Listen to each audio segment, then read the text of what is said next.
Sure. Oh, okay.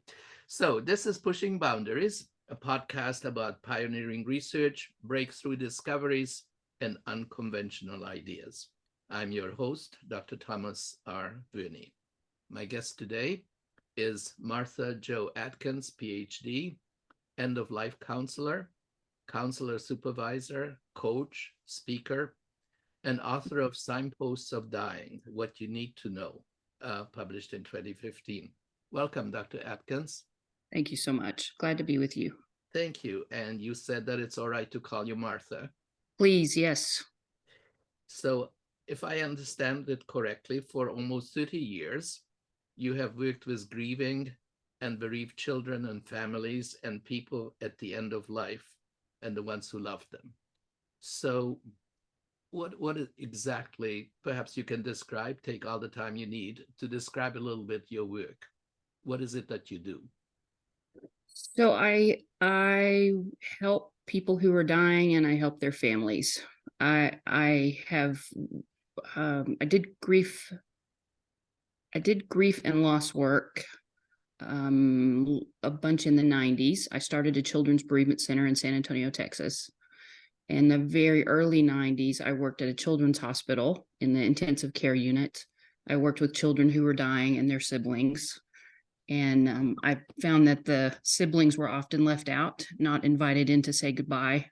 And so I started to do that. I had a couple of nurses and a really kind, understanding doctor who let me start bringing children into the unit to say goodbye. Did lots of handprints and footprints and legacy building things with the families, and enjoyed that. It was good work.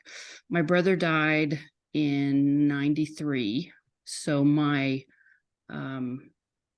personal and professional lives collided a bit, and I learned about grief in a whole new way, and went on back to get my master's degree, wrote about starting a children's center. We were supposed to write about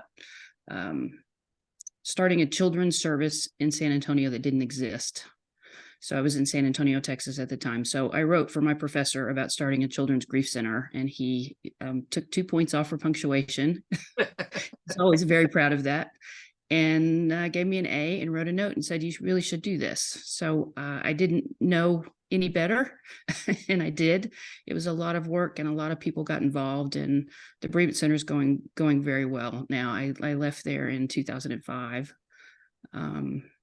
And now I'm in, as I said, I'm in West Virginia. I've been with a man for the last 6 months. He died last week, and lived in with him and helped him with his community navigate his last days. And it was powerful and good work, and I'm so glad I get to do it.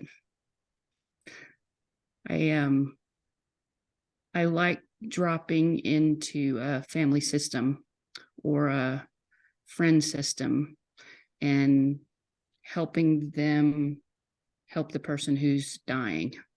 And the community comes around the person. People engage in their own grief processes. They help each other. They learn. In this case, there was a lot of learning about dying and what dying is, and how to care for somebody. There were 17, I counted, of us that did hands-on work with this guy. And in the last probably week, there were 7 of us that took care of him. And it was beautiful and tender and intimate and difficult, and I love it. I really, it is work that calls to me. It is work that makes me tired. I'm a little draggy today, and I'm also learning about what I need to do for recovery, for my own self-care, and I think all of those things are important when you talk about death and dying. It's yeah, I keep saying it's good work, but it's good work. So you mentioned the fact that you have spent the last 6 months with this one gentleman who just passed away, right? Yeah. So I would imagine that being there many hours a day for 6 months, you develop a very close relationship. So this guy, it was I've known him for a long time, and it was 6 weeks, this last 6 weeks of his life. The last 6 months we've been talking on and off about me coming to live with him, and we both danced around it, and he wasn't sure. We both weren't sure. And part of it was he wasn't quite ready to surrender to the peace of dying. And yes, there is a relationship that gets built, an intimacy that gets built. There's trust. There's co-creation that happens, and we made agreements at the beginning. We talked about what we both needed and how we would communicate with each other, and I feel lucky. I don't. I'm sure there are situations that would be much more difficult living in with someone, and I guess I get to be choosy, and it was nice to choose him, and it was nice that he chose me. But yes, we definitely had a nice relationship. So you said that you made an agreement on how we would relate to each other. Yeah. Can you tell me a little bit more about that kind of an agreement? Well, just yeah, what kinds of how we would communicate with each other, and the directness that was required, that we needed direct communication with each other so we could help each other. I could help him get what he needed, and he could let me know what he needed, and for us to it's a funny way to say it, but being our adult selves, that we could navigate this, and if repairs needed to be made, we could make repairs. We didn't ever need to do that, but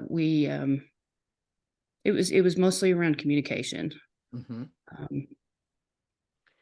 Yeah. All right. So again, it must take like a huge amount of energy and thought and lots of emotions that are involved in this. So how do you take care of yourself? How do you manage to get through such very, very difficult times? So part of it is how I view death now. I think before I viewed death as an ending. When I was 23 and Jim died, death was an ending, and I was bereft for 2 years, and my family was bereft, and it was really difficult. And as I have lived into my life and been with more people who've died and experienced the beauty of it, and experienced the dreams and connections and synchronicities that happen after, and use my imagination, I can still have a relationship with those people. It's different, but the pain of it it's very different than it was when I was in my 20s. So and I've been with how has it changed? How has it changed? How has your view of death changed? Well, it was an ending, and I wasn't going to see them again, and I didn't know how to regulate myself very well. I didn't know how to be in community the way that I do now. I have a great community I lean on, and they check on me and I check on them, and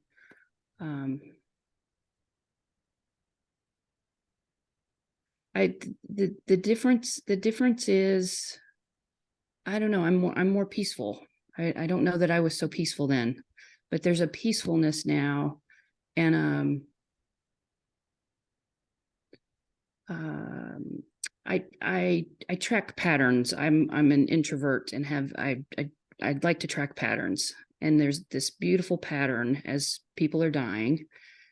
And when their body dies, there's also patterns that happen as the body's changing.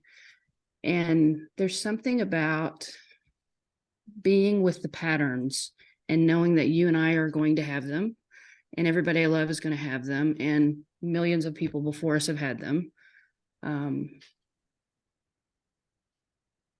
There's a steadiness there. I don't feel like I'm saying this very well, but there's a steadiness there, and the fear around it has gone for me. You believe that there is an afterlife, that there is something after we die, that our souls or whatever somehow continues?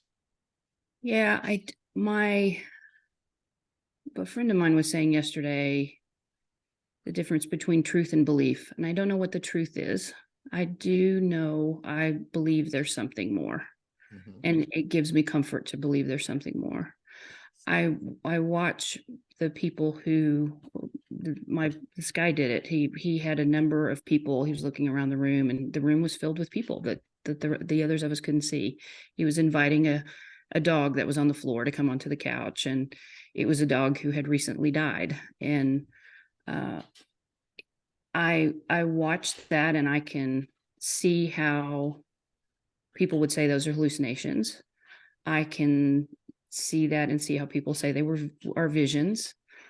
For him, they were comforting, and that made me happy. I'm glad they were comforting for him. So I hope there's something. Yes. We all do. Yeah. We all do.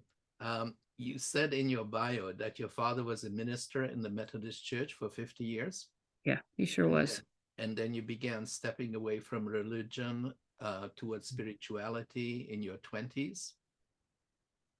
Can you tell me a little bit about that journey? How did you experience that?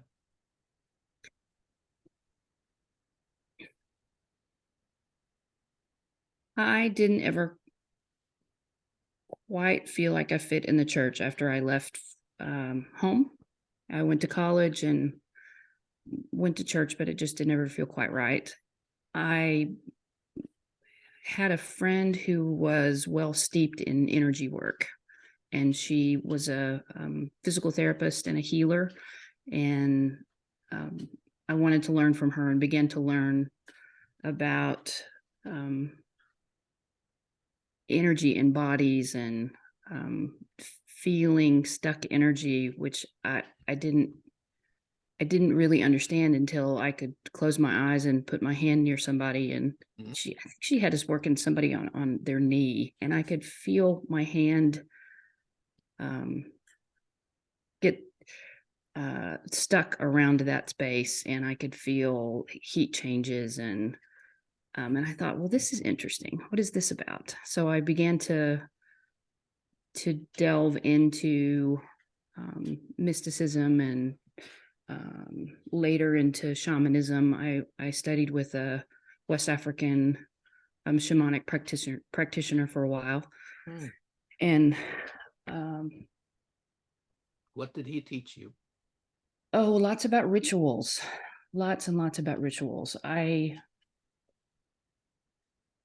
was just saying to a friend, another friend who studied with him as well, one of the things he taught us was about spirits of the land. And when you go to a place to offer your breath or offer, I don't know, a piece of fruit, just something to the land, that is a recognition that you are here, and the land, the beings of the land, the trees, the birds are here, and it's a way to connect. And I love that. When I get to a new place, to be able to stop and root myself in that place and thank it for holding me, it gives me a different sense of presence, and I like that. He also taught rituals around healing, rituals around grieving, and I was caught up in the magic of it when I started. I always thought shamanism was very magical, and I wanted the magic. And through practicing it, realized how really it's a support for being human, and different kind of support than sitting in a pew in a church. And it spoke to me in a different way. And now my practices are different, and still spirits of the land I like. And I used to make altars. I haven't made an altar in a while. I like to make mandalas. I'll often make mandalas when I go to a place, and it also gives me a sense of rootedness and connection to the place, which feels important. It's easy to be, it's easy to drift around, drift in social media and drift wherever. And it's good to find ways to be connected. And I think one of the reasons I like Death and Dying so much is there's a profound groundedness in it when you let yourself be grounded in it. There was a moment where the group of people in the home wanted to move Mark to a different place, this gentleman we were taking care of. And it was kind of this uprising of energy. And I said to them a little bit later, there's a time where we want so badly to do something, and we don't know what to do, so we find things to do. And could we just sit and be in the difficulty of this? And you could kind of feel the air go out of the balloon in the room. And yes, that's what we ended up doing. The rising and falling of the emotions were prevalent through the whole time with those folks, and with me too. But it is something to be able to be still and sit in those emotions, and sit in ourselves and be with ourselves and be in community in that way. We so often don't want to be sad in community. I mean, it's not like that everywhere, but our U.S. community often doesn't. We don't want to do feelings, and we don't want to be alone. Yeah. And do nothing, right? And do nothing. That's right. We can't just sit here and do nothing. No. Yeah. No. So many people have this compulsion to immediately turn on the television set or the radio, or to eat or do something. Yeah. Yes. Yeah. You mentioned before, just a few minutes ago, that I think that one of the things that the shaman taught you is to be wholly human. Yeah. So what does that mean to you? What does it mean to you to be wholly human? Holy, WHOLLY, Yeah, that kind of right, holy human. right. Yes. Holy, yeah. Truly human. Truly human. So there's another gentleman I have been working with who's Peruvian, and I've been working with him for about 10 years. And he really is the one that two of them have really taught me about that. It's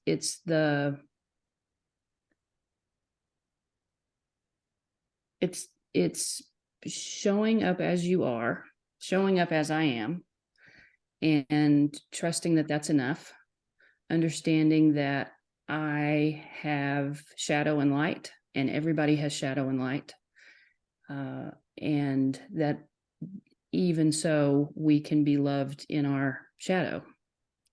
And it's taken me a little while to get to really believe that. And the community, I can't say enough about community and the power of community when you're in a good one, where you can be held and loved, because of who you are and because of who you're not.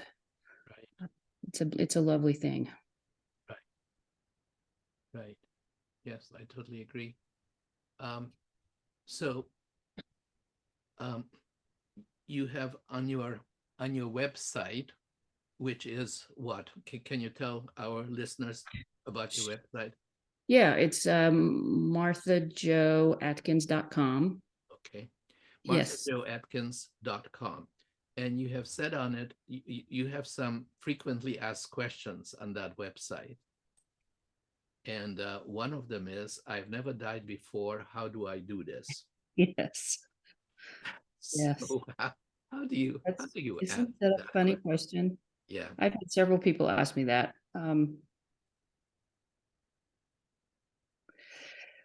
I, uh, I'm sure my answer, well, I don't know if my answer would change now. It is um, that you will know how to do it when it's time. That's what I say.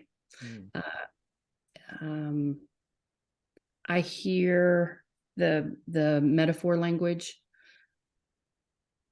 Um,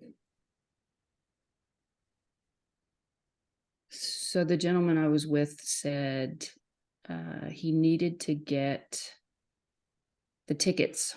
There were tickets, and he needed to get them. I don't think he said he needed to get them taken care of or he needed to find them. And I understood that to be the language of dying. And I said to him, when it's time for you to find the tickets, you'll find them. You'll know. That to me is a little bit different way of somebody asking the same question about how do I do this. I have a friend who tells people just you're going to go to sleep and you're just going to go to sleep and it'll be okay. You know, I don't know. My friend I was just with wanted to live so badly, and he never asked how to die. He I don't know. What would you say to somebody who asked that? No, I don't know. I've never been asked that question. Uh, in fact, one of the great regrets, I have several of them, but one of my great regrets in my life is that I was not present when my mother died. Yes. So um, I don't know. I don't know how I would answer that. Um, one of my guests a couple of weeks ago was Susan Highsmith, that I would suggest that you get in touch with after we finish here today. I will send you her email. She has just written a book, a small book called, I think it's called Moving Towards the Light. Mm-hmm. And it's a book that she suggests um, family members or whoever is present at the bed of a dying person could read to them Ah, and make their journey easier. interesting. And one of the things that she writes in her book, which really moved me a great deal, was that you are on a boat crossing a river, and on the shore close to you are the people that you love, Mm-hmm. and they're waving goodbye to you. Mm-hmm. And as you get further and further into the river, you see people on the other shore beckoning to you. Waving hello. Yes. Yeah. Yeah. Which I thought was very beautiful. It's lovely. Yeah. Yes. So I think you would enjoy meeting her. And I will send you her email address in case you're interested, because I think the two of you have a lot in common, and she has also a degree in divinity. So Oh, interesting. she Yeah. has moved away from that into a more spiritual realm. Yeah. So coming back to you then, another question that you mentioned that I thought was interesting was that my family wants me to keep fighting and I'm so tired. How can I help them understand? How do you answer that question?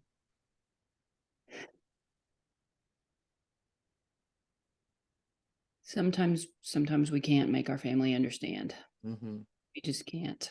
No. And there's a point where the weariness, Mm-hmm. if we'll let it, the weariness will take over, and the dying person's eyes will close, and they will speak less or speak not at all, and sometimes open their eyes and sometimes not. And there's a switch then that happens, that anxiety that happens with the family arises sometimes, that they want to do what they can to pull the person back.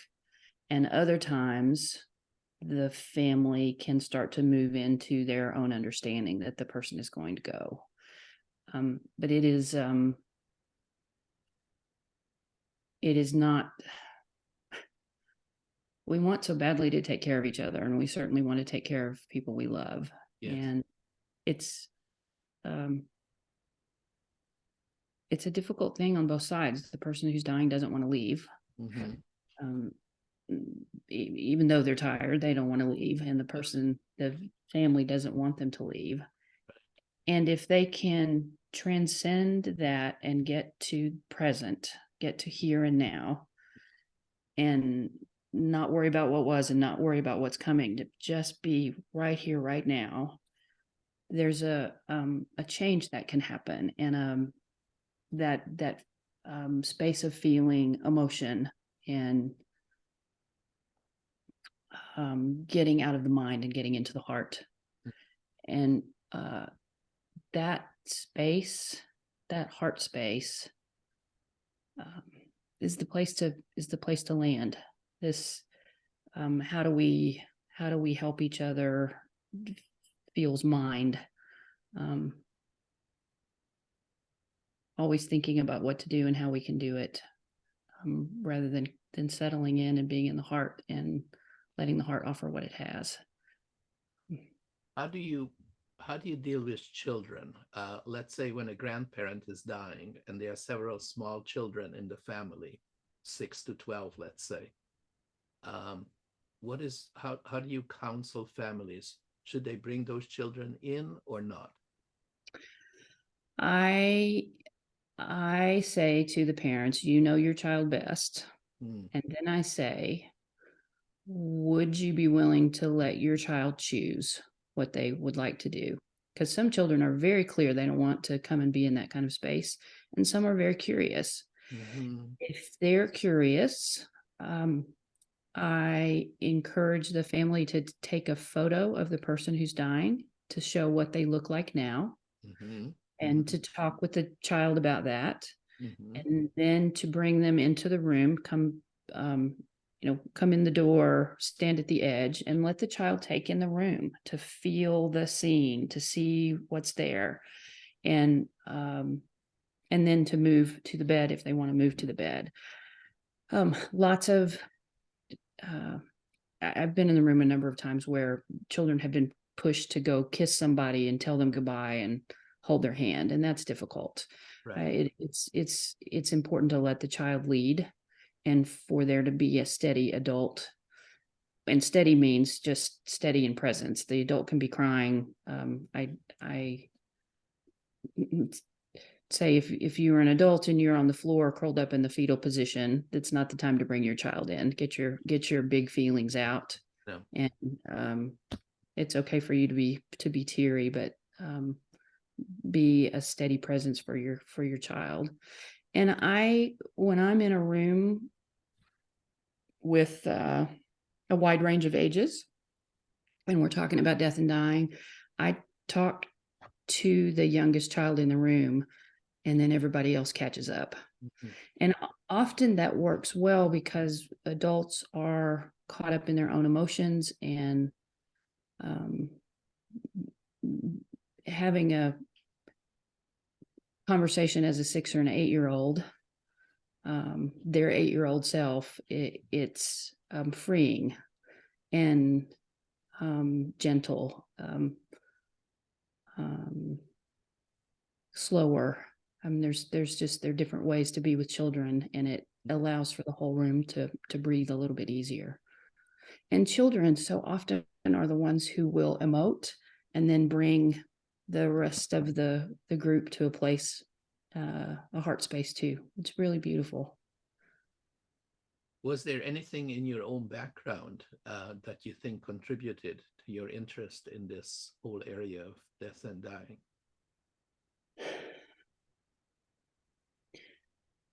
Certainly Jim dying made a huge impact on my life. And Excuse me, who is Jim? Jim was my brother. Oh, Jim, okay. yes. And he had a son at the time who was 4. My nephew's now 33. And that had a big impact working at the children's hospital. Mhm. My grandmother died when I was 16, and that's the first time I remember seeing my mother cry. And she wasn't present for her mother's death either, and I wonder what that was for her. There was another sister that was doing the care. She and I never talked about that. It's interesting, these pieces in our lives. Mm-hmm. Yeah. So in these 30 years now, approximately, right, that you have worked in this area, Yeah. is there one particular client that sort of stands out in your mind, one that really touched your heart? Oh, there's so many. Yeah, I expected this, but I know tell me one. about the one. Yeah. The one.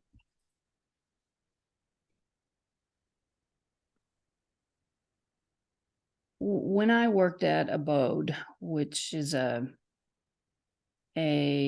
home in San Antonio for people who are at end of life that don't have anyone to care for them. So they have a hospice, but for some reason they can't be in their own home, or they don't have money to be in a nursing center.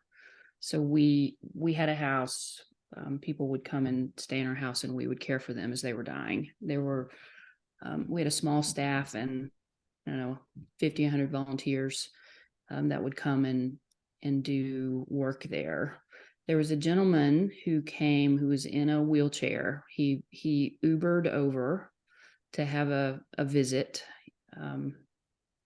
came by himself and wanted a tour. He knew that he was dying. He was not able to care for himself anymore. He had a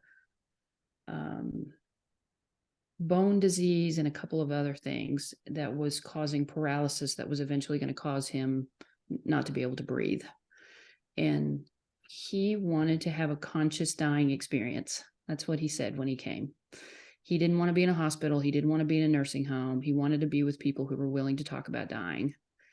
And he came to be with us. He was a college professor, probably in his 60s. And what a pleasure it was to watch him relate to people and watch people relate to him of all ages. 20-year-olds came in to visit him. A young lady came in to play the flute for him. And the encouragement he gave to her as she was coming to say goodbye was really quite something to see. He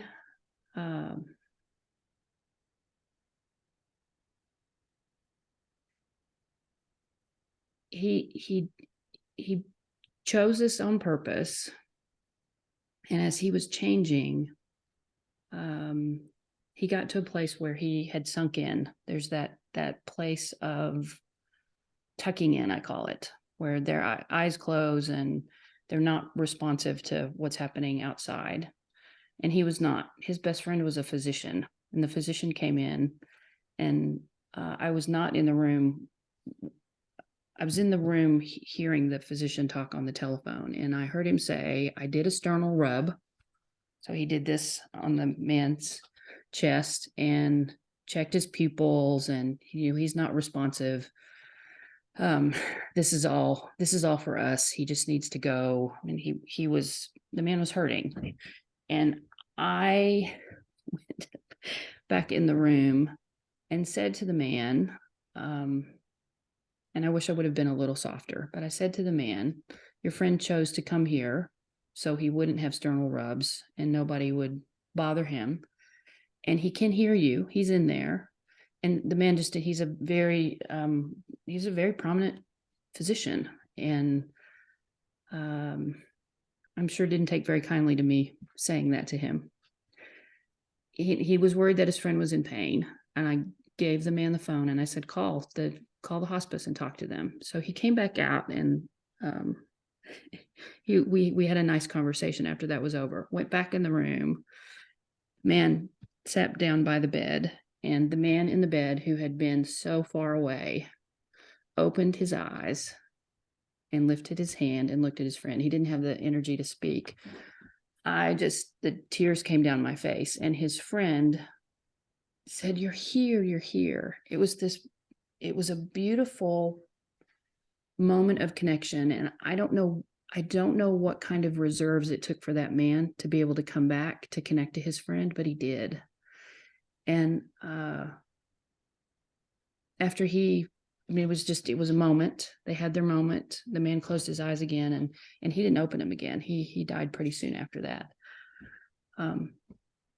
This man saw a circle in the ceiling, and he'd say there was somebody smiling down at him, the man who's dying. And he said, he's dropped a rope down, but the rope's too short for me to grab. And this is another one. I said that the longer rope is coming. He'll have a longer rope soon, and he'll help you go soon. But it was just in that room at Abode several people had a hole in the ceiling where they would see a light, or they would see people in the light, and that always gave me great comfort. But I loved the presence of that man, and that he was so willing to be himself in his fear, talk to his grandson about matter and consciousness and physics, and that matter is everywhere. And when I die, I'm going to be everywhere. It was just really beautiful. So he's one of my favorites. I can see that. Yes, I can understand that. Are your parents still alive? They are not. No. And when did they pass? My mother died in 2005. She had breast cancer that metastasized to her brain, and my brother and I cared for her as best we could. My dad was there as well, but not able to do very much caregiving. And then my father died in 2016. And my brother and I, again, tag team. He came from California, and we spent, it was almost 2 months. We did every other night caring for Dad. He was in renal failure, and he had some interesting visions and metaphors, and but that caregiving, the slog of caregiving night after night is Exhausting. It's exhausting. It is exhausting. Yeah, and when it's your own person and there's so many emotions wrapped up in it, it is exhausting. So, and we were glad to have done it. Did your father know about the work that you were doing? He did. He, in fact, let me film a lot. I have I have footage of when he came back from the hospital, and in the ensuing weeks, different things that happened, and right up to about a minute before he died, a lot of people came around the bed, and I turned the camera away. But I do have that, and have taught with that. I did a class about end of life, and using him as a master teacher, and he was. Yeah. And he approved of your work? He did approve of my work. Yes. So that was good. That was good. Yes. Now, you wrote a book in 2015. Are you planning on following up that book with another book? I am. I am working on a memoir right now. I think I've got 260 pages and have been wondering how I was going to finish it. And now that I've had this experience with this gentleman over these last months, that he will figure prominently into the book, and that's how I'm gonna finish it. So it will be stories about the different kinds of deaths that I have experienced and the lessons I've learned, and some things that families can do together as they're caring for someone. So a little bit of teaching and probably a little bit of teaching and a lot of stories. Good, good, very good. Look forward to reading that.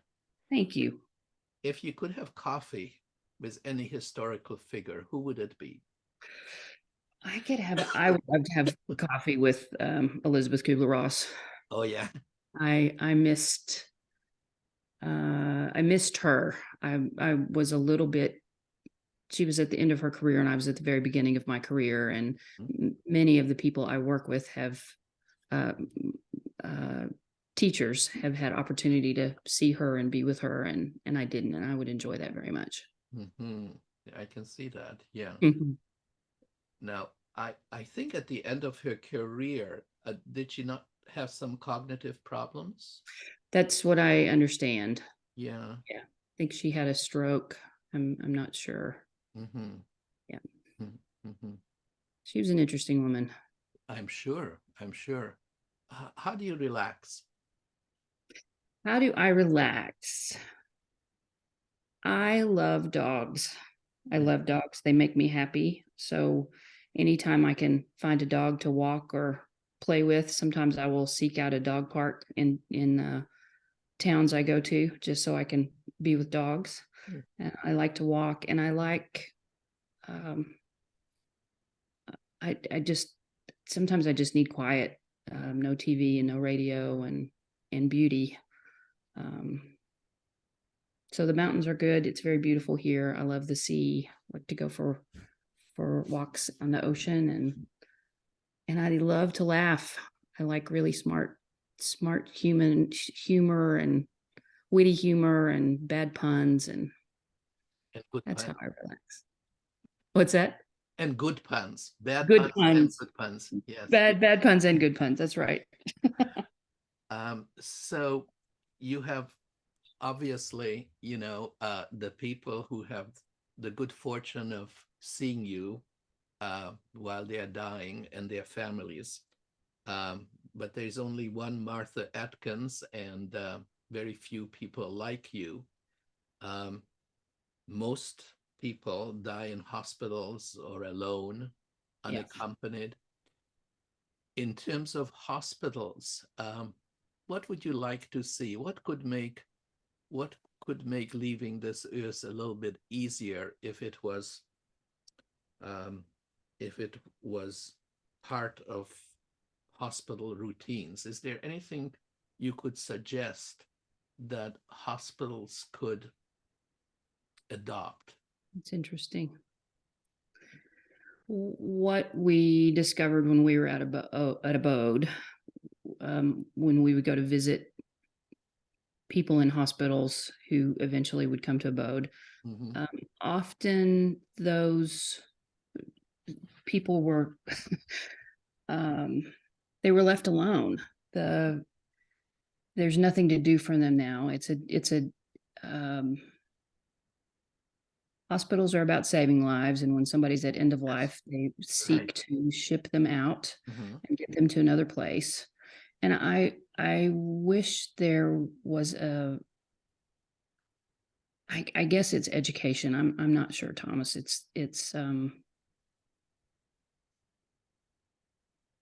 We went in a room one time, and the young nurses had said, the guy's down the hall, and the man was dying. He was dying, and they didn't know. And and not their fault. That's not what they saw every day, and they didn't know, and we did. And it was called, you need to call the chaplain. It was that kind of conversation. And I don't know if there's education that can happen that would help that, or conversations among community, so we take better responsibility for what we want and what we need when it's our time. I'm not sure. Yeah, I have no helpful answer. I know there are palliative care teams and hospice teams, and they seek to bridge the space between, and sometimes they do well, and sometimes not.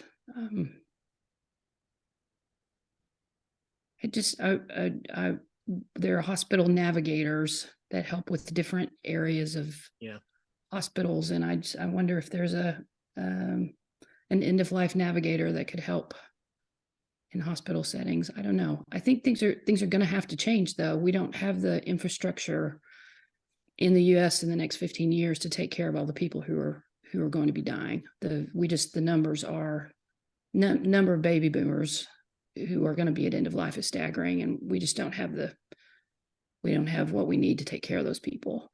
And I think what's going to happen is communities like the one that came around Mark will, we're going to have to take care of each other. And I teach, I call it dying school, and with the hope that people will leave there and be able to take care of the ones in their own community. And it's little, we just have our little impact where we have it, and we have our impact.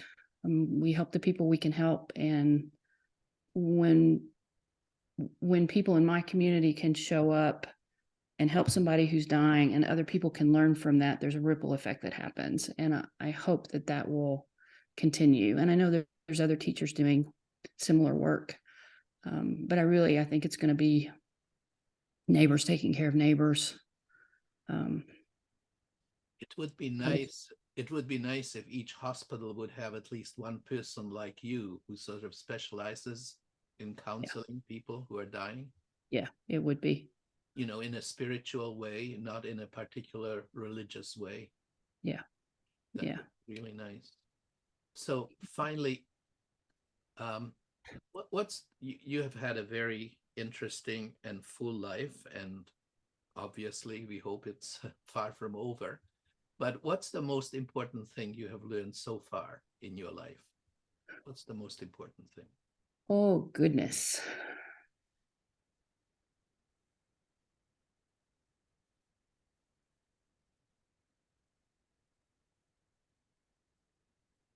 No one has ever asked me that. I think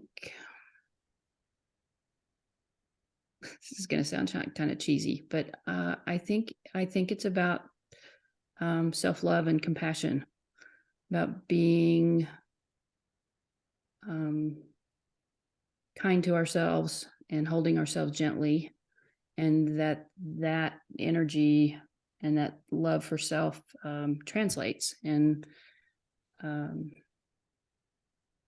attracts people. And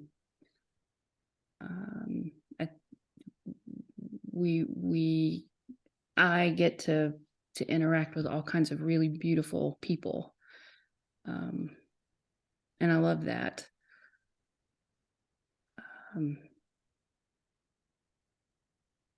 But to be able to receive love, you gotta be able to love yourself.